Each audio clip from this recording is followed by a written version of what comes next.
Hi guys, welcome to another lecture on the namesake. Now, we already read the first paragraph of the namesake in the lecture before this one, and in this one we're just going to discuss with regards to writing style, everything. We'll also have separate lectures, so don't worry about that. Right now, we're just going to discuss what we've read. Now, if you think of the insights that Lahiri picks as a creative, um, think of things like, say, when people are pregnant, when a woman is pregnant,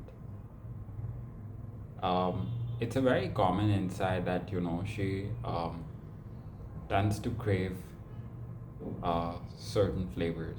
Specifically, they say spicy food.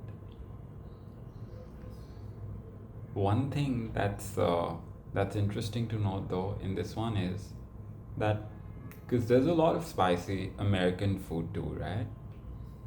But because this woman has been dispersed, what she's craving for is a food that's available in her home country. And in her home country, as Lahiri writes, that food is available readily. It's available on streets in newspaper cones. But here, Ashima right now is going through the entire effort of taking this otherwise very American snack, mixing vegetables and lime juice and chilies and all of that in it, while her feet are swollen up. So she's heavily pregnant. And also, don't forget the part where Lyra has already written that she has barely space inside her at the moment. But when they say that when somebody is pregnant, they lose their center of gravity changes, right? So her center of gravity has changed. She doesn't have space inside her, but she's still craving that one thing from back home. That kind of depth in which the character is introduced. And this character is a character that drives the story forth in a lot of ways, right? Similarly, now when Ashima's, because we'll read ahead that her water has broken and she's in labor.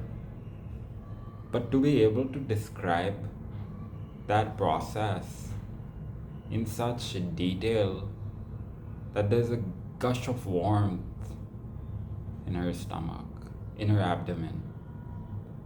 Because usually, whenever writers have described somebody who's about to go into labor, they talk about the fact that that person starts screaming, they're hurting, this, that. Here, um, firstly, because Lahiri herself had a child, perhaps. Um, Lahiri has described the process in such beautiful and epic detail. I don't know if I mentioned in any of the previous lectures, but when the namesake was written, at that time, Champa Lahiri was. Oh, wait.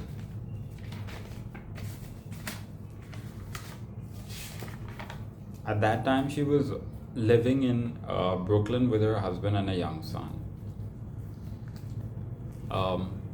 And Lahiri's parents, they're they're Bengali, and she was born in England, but later on she moved to USA after marriage. So Lahiri herself has also seen a lot of different cultures, experienced diaspora. Then she herself has also once gone into labor. So you can see the way that she's put that entire experience here.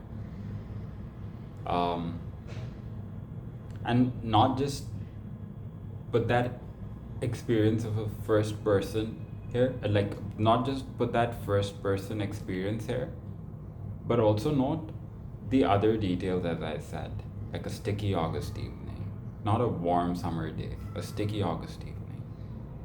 I think that kind of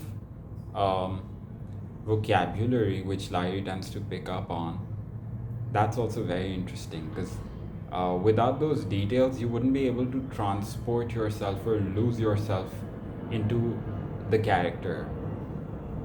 So when a critique says, which is a criticism that I think I've already spoken about, that her writing has a breadth and authority to die for, and a whirlpool effect on its readers if you become one. Resign yourself to being sucked in right now. Yup, that's good. Now, if you read this piece of criticism and you see how the book's starting,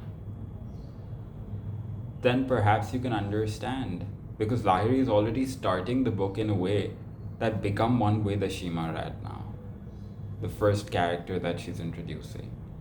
Stand in that central square apartment with gray flooring, let your pelvis ache, combine Rice Krispies with very Indian flavors like onions and lemon juice and green chilies.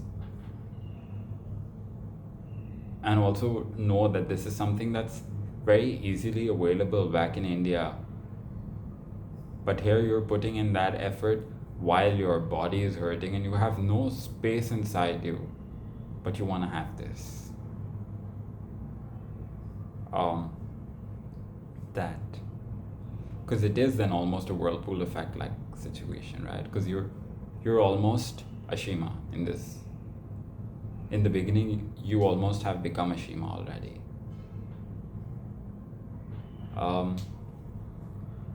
Then, if you look at the way that even say little things like otherwise, when writers write, they talk about beads of perspiration on somebody's forehead, stuff like that. But here she's just written, she wipes her forehead with the loose end of her sari. In just one sentence, she said that Ashima's sweating and she's wearing a sari. So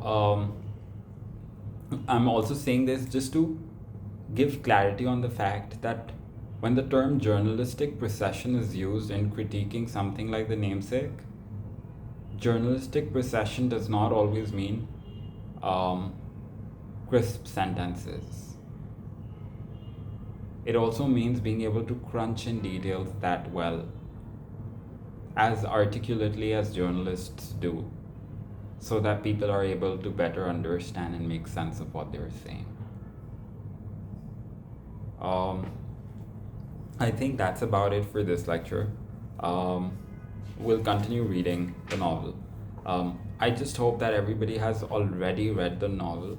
And the next, the part that we're going to read in the next lecture is one of my favorite parts from this book. So see you guys in the next lecture. If you like this video, don't forget to give me a thumbs up as well as subscribe to the channel. Also, perhaps press the bell icon to stay updated for whenever a new lecture drops in.